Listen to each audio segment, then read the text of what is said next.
GHQ میں اس report کی بنیاد پر جو ہے یہ کہا جاتا ہے کہ اس کو جو ہے آپ انکوائری کے لیے کریں، پھر ایک انکوائری کورٹ یا انکوائری ان کی کمیٹی بنتی ہے، وہ بھی فوجیوں پر ہوتی ہے، پھر اس کا جو ہے وہ گرفتاری کا جو ہے سیکشن دیا ہوا ہے، اس کو گرفتار کیا جاتا ہے اور پھر گرفتار کر کے کہاں رکھا جاتا ہے یہ کسی کو نہیں پتہ ہے۔ آج اگرچہ اٹارنی جنرل صاحب نے کہا کہ جی ان کو جیل ویل میں ہم نے کوئی نہیں رکھا ہوا، کہاں رکھا ہے، کیسے رکھا ہے، گول مول جواب دیا کہ ہم نے اپنا جو فوجی بیرکس ہیں ان میں رکھا ہوا ہے۔ ہم نے یہ پہلے بھی کنسیڈ کیا تھا کہ آرمی ایکٹ 1952 یہ افواج پاکستان کی ان کے ڈسپلن اور ان کی بیٹر پرفارمنس، بہتر کارکردگی اور ان کے جو ہے ضوابط اپنے لیے انہوں نے ایک ضابطہ بنایا جس میں بالکل ہمیں نہ کوئی اعتراض ہے اور نہ ہم اس میں کوئی بات کر رہے ہیں۔ فوجی جتنے جو ہیں ان کو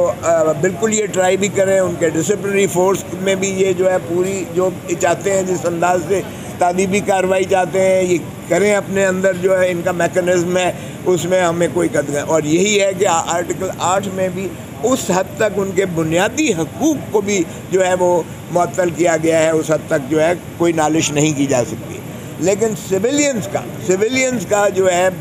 بنیادی حق ہے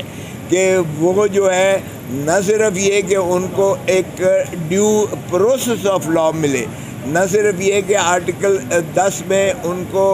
جو ہے وکیل اپنی چوائس کا، اپنی مرضی کا رکھنے کی اجازت ہو، نہ صرف یہ کہ 24 گھنٹے کے اندر ان کو گرفتاری کے بعد میجسٹریٹ کے سامنے، جوڈیشل آفیسر کے سامنے پیش کریں، بلکہ وہاں وکیل کی بھی اجازت ہوتی ہے کہ وہ جو ہے وہاں پیش ہو کر دلیل دے کہ اس سے تشدد کیا گیا ہے، اس کا ڈاکٹری معائنہ کرائے، اس کی فیملی اس کو ملے وغیرہ وغیرہ۔ ان کو سارے یہ بنیادی حقوق آئین میں مندرج کیے گئے ہیں۔ اور اس کے بعد جب شروع ہوتا ہے پروسیس تو پھر جو ہے آپ دیکھیں کہ 154 ضابطہ فوجداری میں FIR درج ہوتی ہے۔ FIR کے بعد پھر جو ہے یہ ان کے 161 کے بیانات پولیس لیتی ہے اور وہاں بھی اس کو ایکسیس ہوتی ہے کہ وہ جو ہے اپنے وکیل اور اپنی فیملی کو مل سکے۔ پھر ہر دفعہ جوڈیشل ریمانڈ یا فزیکل ریمانڈ کے لیے کورٹ کے سامنے پیش کیا جاتا ہے اور اس کی استدعا سنی جاتی ہے، اس کا استدلال سنا جاتا ہے، اور اگر وہ سمجھے کہ جو ہے کوئی اس کے خلاف شواہد نہیں ہے تو سیکشن 63 ضابطہ فوجداری میں اس کو عدالت ڈسچارج کر سکتی ہے، میجسٹریٹ ڈسچارج کر سکتا ہے جس کے سامنے اس کو ریمانڈ کے لیے لے جایا جائے۔ تو یہ تمام ان کے ہیں، اور اگر وہ ریمانڈ دیتا بھی ہے تو اس کی نگرانی جو ہے سیشن جج کے پاس ہوتی ہے 435 میں، اور پھر اگر وہ ہوتا ہے تو ہائی کورٹ میں آتا ہے اور وہ تمام اسے جو ہے سہولتیں میسر آتی ہیں، وکیل کی بھی اور خاندان اور فیملی کی بھی، اور اسے پتہ ہوتا ہے کہ میرے اوپر الزام کیا ہے اور میرے خلاف شواہد کیا ہیں۔ اب آج اٹارنی جنرل صاحب نے جو ہے پڑھ کے سنایا کہ جی یہ انہوں نے چونکہ کل کی سماعت میں جج صاحبان نے کہا تھا کہ بتائیے کہ کیسے آپ ڈیو پروسیس آف لا اس کی تکمیل ہوتی ہے، تو آج انہوں نے سارا جو ہے پڑھ کے سنایا، اپنی استدلال دی کہ کس طرح سے یہ شروعات کس طرح سے ہوتی ہیں۔ ایک ان کی جو ہے ایک رپورٹ بنتی ہے، انفارمیشن رپورٹ ایک کمانڈ میں بنتی ہے۔ اس کمانڈ میں جب انفارمیشن وہ GHQ کو بھیجی جاتی ہے، لیکن اس کا جواب انہوں نے نہیں دیا تسلی بخش۔ میں نے جو عرض کی کہ جی اتنا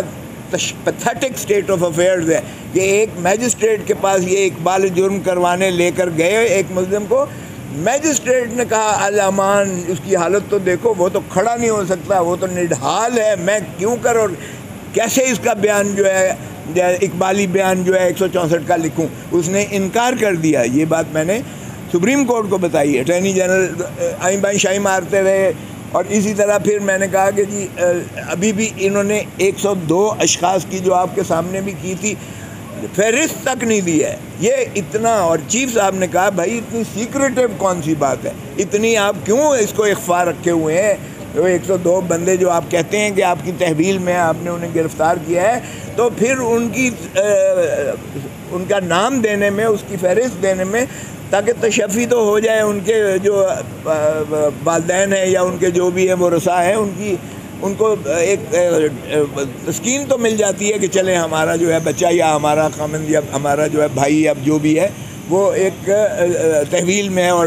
محفوظ ہے، کم از کم زندہ تو ہے، ابھی تو یہ بھی کسی کو نہیں پتہ ہے۔ اور اسی طرح سمیر کھوسا نے بھی اپنا جو ہے نالش کی، اس نے بھی کہا کہ میرے کلائنٹ کو بھی نہ تو کسی کو ملنے دیا گیا ہے اور وہ بھی بہت بری حالت میں ہے اور نہ وکیل تک رسائی ہے۔ تو چیف صاحب نے کہا کہ اگر ہم کسی کو یہاں سے مقرر کر دیں اور جا کے دیکھیں تو اس پر بھی اٹارنی جنرل نہیں مانے اس بات پر، تو انہوں نے میرا نام لیا۔ میں کوئی